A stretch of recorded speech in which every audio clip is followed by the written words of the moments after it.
Hi guys, welcome back to IPS Learning Institute. This is Jasmine and we have CodeMasterCoach with us again today. Hi guys. We're having a discussion. We wanted to enter into a series. We both posted videos talking to you about ways to prepare for your job. So finding that job was our first video, and then that first impression, really being able to secure that job in an interview. And now we're going to talk about you have that job. What now? How do you take that job and build a career? So we've got a few tips that we've put together, things and ways that you can better add value to the organization that you're serving and really kind of make a mark so that when the time comes and another role or another next level opportunity arises, they're going to think of you first. So I'm going to let Coach take it over with that first tip. So we have that job now, Coach. What's your first recommendation? How do they keep that job? Well, interesting question, because we were thinking about the topic of attitude and self-esteem. And then I think we're going to look at communication maybe next. So I was trying to think with attitude and self-esteem, because most of my work is done from home. I don't have peers at home with me to communicate with or to show attitude or self-esteem with.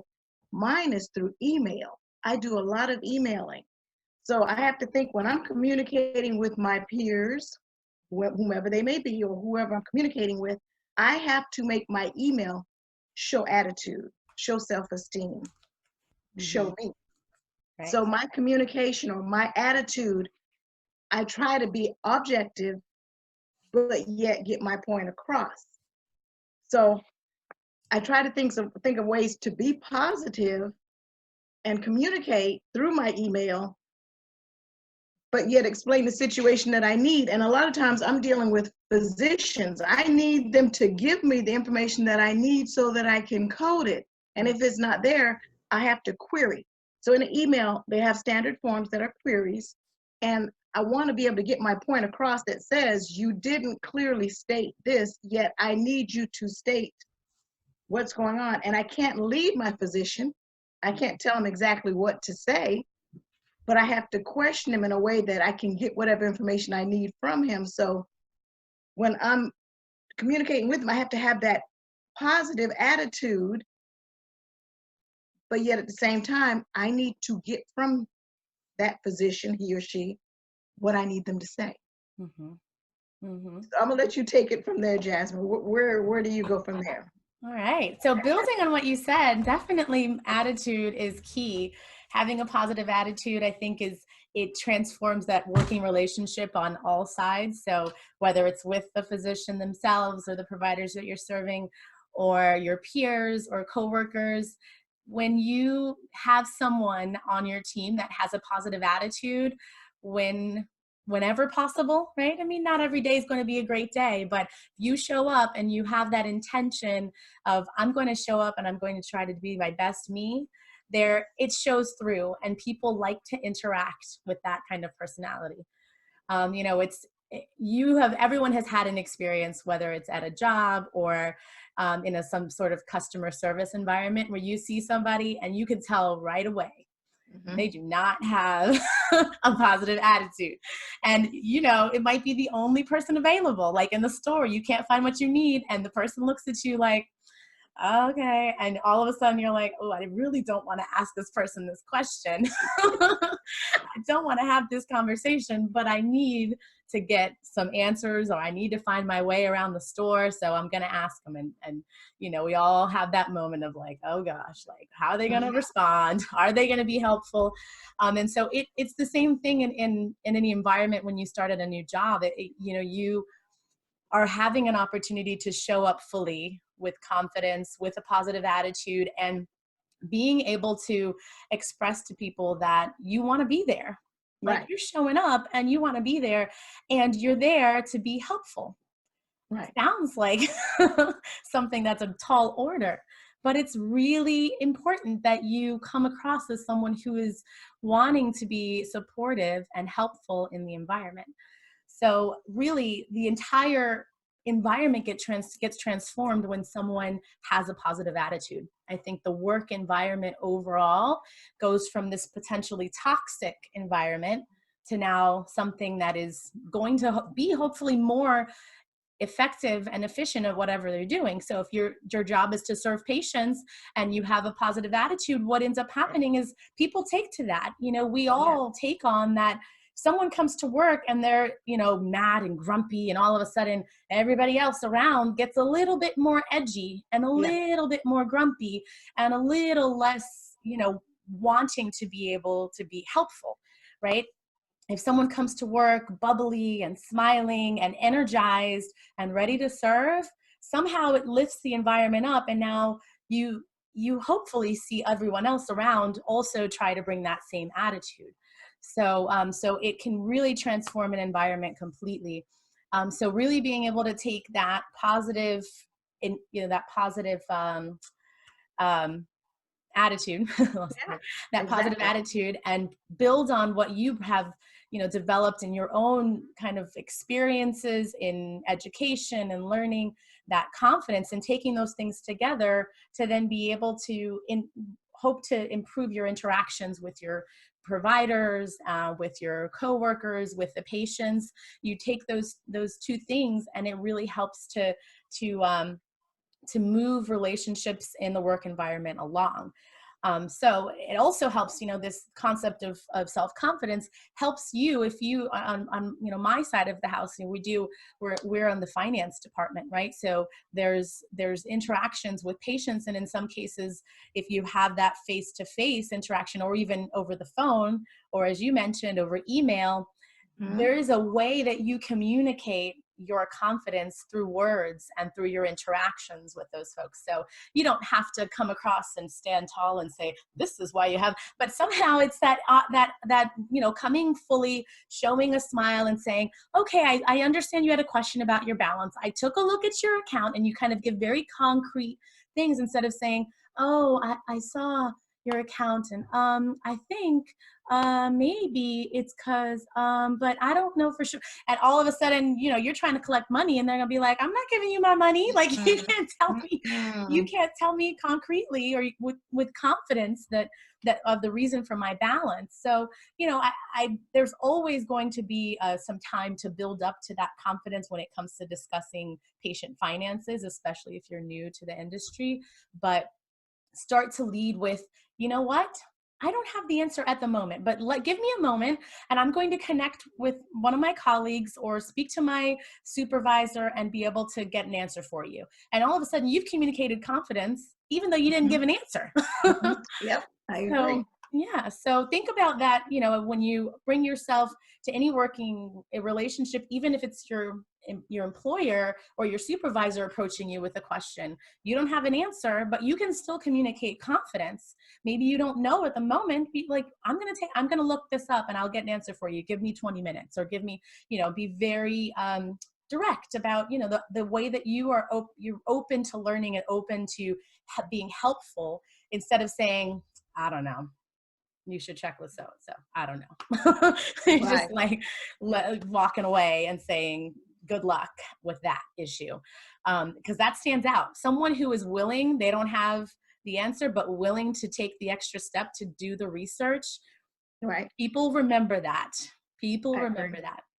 You'll get that positive comment card. You know, there's a few different environments, you know, in customer service. You could think of things like that happening, where you walk up to someone in a different department at a store, and they're like, you know, you ask a question about, or you don't know that they only work in this other department, but you ask them a question about, you know, where are the tools, you know, located? And they're like, I don't know. I just work here in cosmetics. Like, you couldn't take an extra step and walk out and say, you know what, I'm not sure, but let me see if I can find where those hammers are, you know, in the store. And they go that extra mile, and all of a sudden you've created a great customer experience and an opportunity to maybe even have someone, just because you took that time, you have someone write a comment card about that. So yeah. So that's so the comments, let's see, the positive attitude. I'm looking at my notes here. I have some good notes. Oh, so ways to be able to show up fully and communicate that confidence and self-esteem, and that positive attitude. So first thing is a smile. Right. Like, again, you might not have an answer, but if you've got that really grumpy look on your face and, and you know everything and you've got a grumpy look on your face, all of a sudden you've made an interaction uncomfortable. Right. People don't like interacting with folks that, just don't look friendly. Right. No one likes that. And it changes the experience immediately. When you walk up to a restaurant, you go to this, beautiful 5-star restaurant, you've been excited to go. And this is, this is the moment you're going on a special date with your husband. You walk up to the host station and the person's like, and don't even acknowledge you. They look at you and there's like, how many? Everybody's had that. They don't even say hello. They don't say welcome. They don't say good evening, anything. It's just, how many in your party? All of a sudden your excitement probably dies down a little bit. And all of a sudden you start being really skeptical about this restaurant that you were excited about. You look around and you say, oh no, did I pick the wrong place? Is my whole experience going to be like this? So you start questioning, and that same thing happens in a healthcare environment. You're a new patient, you walk into a clinic and, you've got great reviews from your friends, recommendations telling you've got to go see this provider. He's great. They're wonderful with children. Your children are, all these great things. And you walk in and have the worst experience with a receptionist. It's memorable, right? Yeah. With me, with coding, same thing. Let me explain that situation where we get into specialty coding, and when we get asked questions, a lot of times it might be outside of our specialty. And what I like to do is I always look at it as a way to keep myself current. So I am approached with a question that I can't answer, a lot of times I'll say, give me a minute, let me check on that, or let me get back to you. And I look at it as an opportunity to dive in and get studied up and find something that I hadn't coded in a while or I'm not familiar with. It makes me get back in and study and learn something new for not only the person I'm trying to answer the question for, but for myself as well. And it's a good feeling, especially when you have resources to go back and look at and you're trying to study or ask questions and get answers. And then you're able to go back to that person. You're so excited to go back to them and say, I've got the answer. Right. I've got the answer.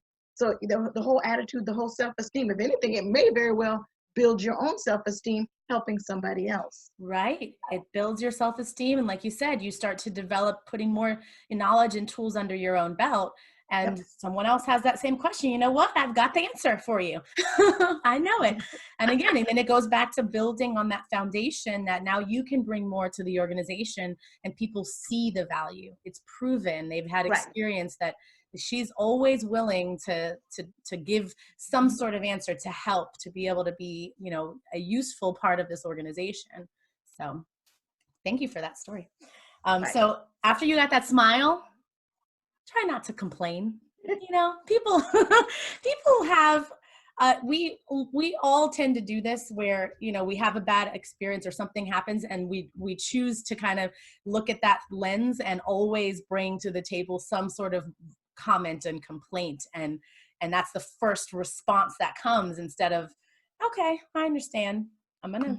Next time I'll do better, or next time I'll do something differently, instead of in learning from it, seeing it something as a learning experience instead of something to find kind of pointing fingers and complaining about someone else in that relationship, whether it's working or personal relationships.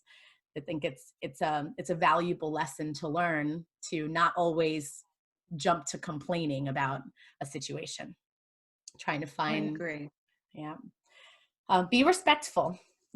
Respect goes a long way. You show respect to your peers, you show respect to your colleagues, coworkers, your patients, and people feel honored. You mentioned when you were going through your list, you had mentioned about, listening and really paying close attention to what people are trying to communicate.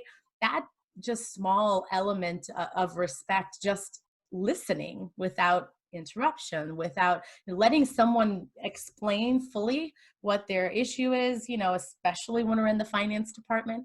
Sometimes that explanation takes a while, and sometimes it's heated, right? If you have a patient that just got a $2,000 bill in the mail, they might not be very pleasant, and it might take them a while to give you the story because, you know, maybe there was an issue with insurance coverage and this and that.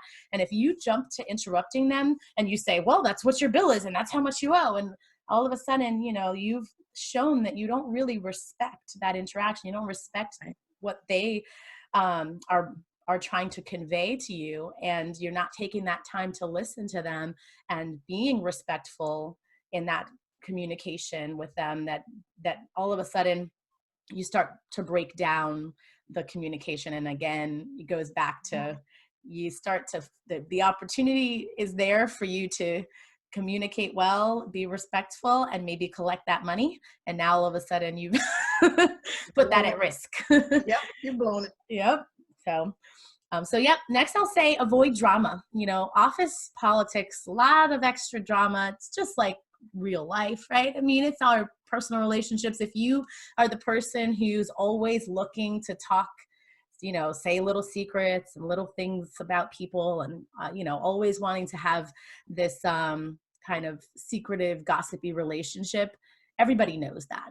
If you start talking, you think you've got a confidant at work or somebody that you're sharing these things with, they notice, people notice, and they're like, oh, that's interesting. Every time she's got something to say, some private information or something about someone else, and that person's never present, right. They know that that's something, a flaw in your character, that you choose to, instead of speaking to the person, you choose to have this gossipy kind of drama filled interaction with others in the environment. So certainly, you know, if you need to have a conversation with someone and you want to have an issue addressed, you should probably just take it to them and have a conversation and be respectful, still taking the same things that we're, you know, listing here, being courteous, and just letting them know, you know, you made me uncomfortable. This particular thing happened and I didn't really sit well. Can we talk about how we can not have that issue arise again? It really helps to develop a relationship where you guys know how to properly kind of resolve conflict, right? Because there's always going to be issues, things will come up. So conflict resolution is an art form, and it really just starts with just bringing the issue to the table, starting to have a respectful conversation and say, hey, this happened. What should we do? How can we move to not have this happen again? And so get rid of that gossip, get rid of the drama. And, you know, I mentioned this already. I've got the note again. I'll just reiterate it. You know, if you don't know the answer to something, be willing to try to help find the answer.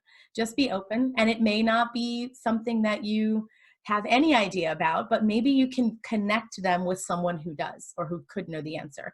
And that is just, again, taking the extra step, going the extra mile. So those are my items.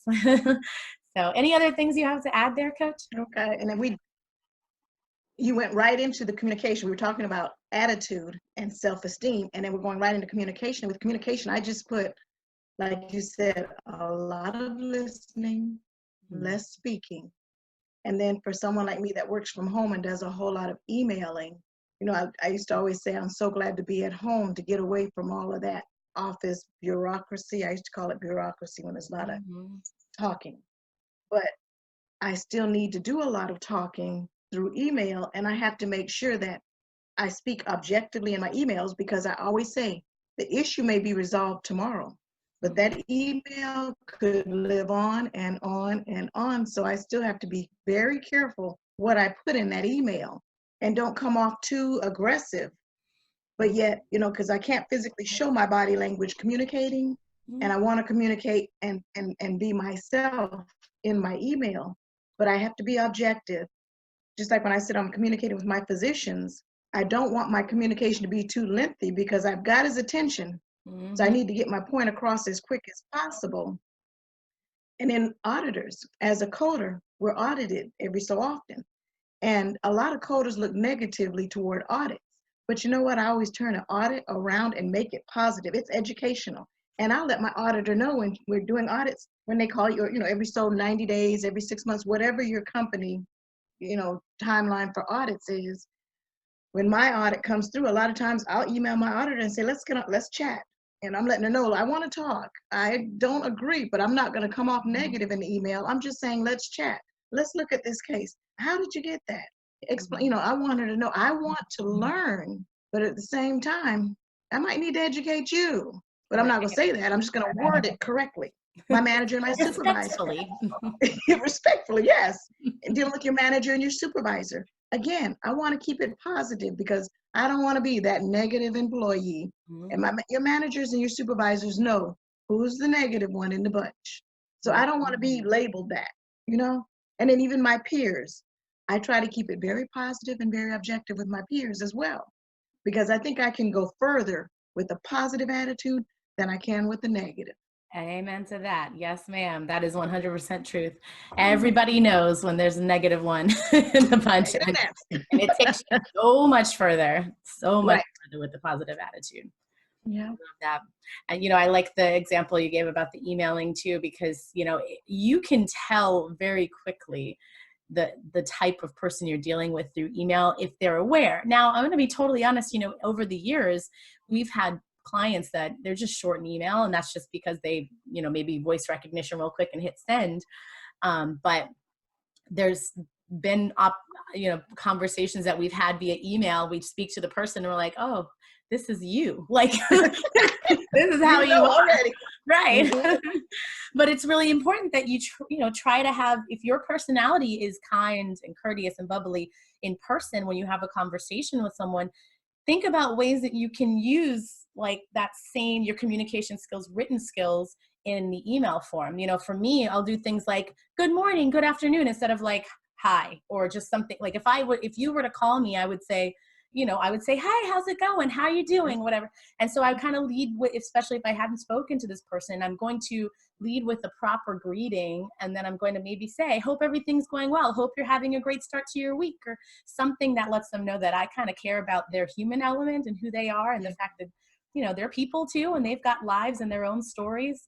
And so those are all things that you can do in written word. There's so many other ways. And maybe, you're a person who sends emojis, like a big smile or a bit, I'm that person, but a sunshine because it's morning, and, things like that. You don't have to be that, but, maybe that's something that you want to do. And maybe there's, some way that you end an email. Like I love it when I get emails from people who have like quotes that they update at the end of their emails. Yeah, I like.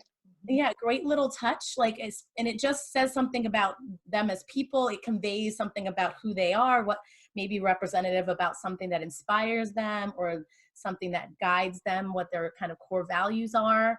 And that's such a beautiful thing, to just add an extra little touch so people know, this is who I am. I'm a good person. Like, I am a kind person. And, and that kindness goes a long way. And people see that first and they say, wow, that's pretty cool. I notice every week she's changing her quote, or once a month or something. There's something thoughtful in her email. So I love that. Great. Yeah. Anything else? My ending point is just remember, your emails live on long after the situation. That's something I always remind my peers. Yes, emails. It's proof too. Look, now it's proof. If you send nasty emails every other day, and you're sending this to your boss or coworkers or something, all they got to do is hit send, and there you go. It's in your employee record.